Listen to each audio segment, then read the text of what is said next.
नमस्कार, भक्ति स्पिरिचुअल में आप सबका स्वागत है। अगर आपको कथा कहानी पसंद आती है तो इस चैनल को सब्सक्राइब कर दीजिए। आज हम नरसिंह भगवान की कथा सुना रहे हैं आप लोग को, क्योंकि आज जिस दिन होलिका दहन होता है उसी दिन नरसिंह भगवान की जयंती रहती है। उसी दिन वो प्रकट होकर प्रहलाद जी को बचाए थे। तो आज इन्हीं की कथा कर रहे हैं। कश्यप नामक ऋषि और उनकी पत्नी दिति के 2 पुत्र हुए, जिनमें एक का नाम हिरण्याक्ष था और दूसरा का हिरण्यकश्यप।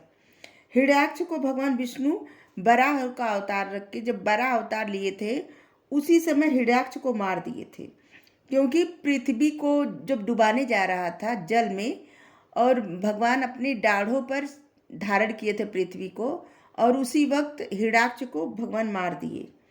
और तब से हिरण्यकश्यप के मन में विष्णु भगवान के प्रति प्रतिशोध की भावना जागने लगी, और उसको बहुत वो भगवान को मारने के लिए वो सहस्त्रों वर्ष का कठोर तपस्या किया, सहस्त्रों वर्ष का।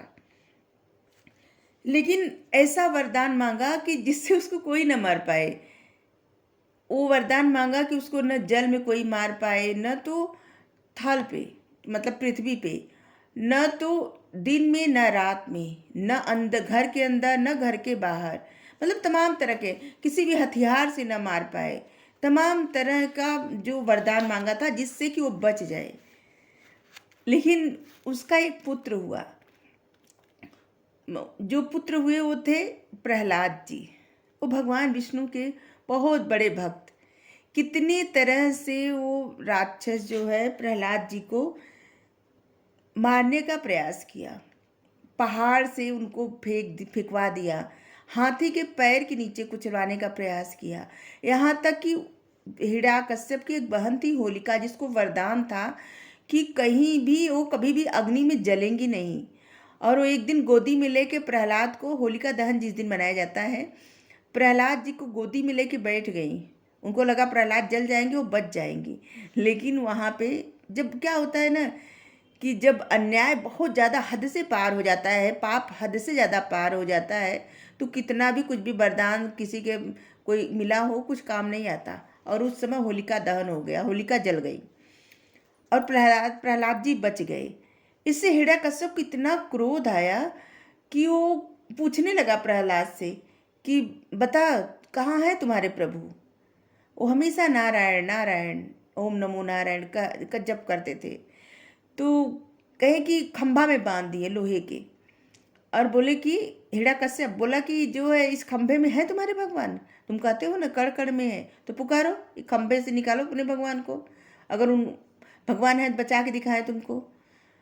और बांध के उनको इतनी प्रताड़ना देने लगा। और प्रहलाद जी उस समय छोटे से बालक ही थे, 5 साल के थे। वो आंख बंद करके भगवान को पुकारने लगे कि भगवान अगर आप हैं, कहाँ हैं आप? हैं जरूर, लेकिन बस हमारे पिता के लिए, हमारे जो पिता है वो विश्वास नहीं करते, उनकी मुक्ति के लिए आप प्रकट हो जाइए।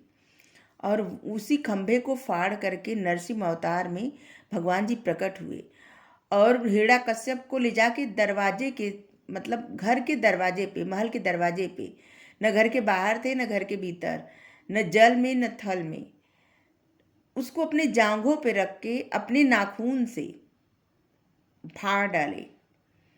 वो कहा था कि जो है किसी हथियार से भी उसका वध न हो पाए, तो वो अपने नाखून से वध किए और फाड़ दिए उसको। और तभी से होलिका दहन और ये होली उसी पर्व में सब मनाया जाता है। उसका विशेष महत्व है, बुराई पर अच्छाई की जीत, भक्ति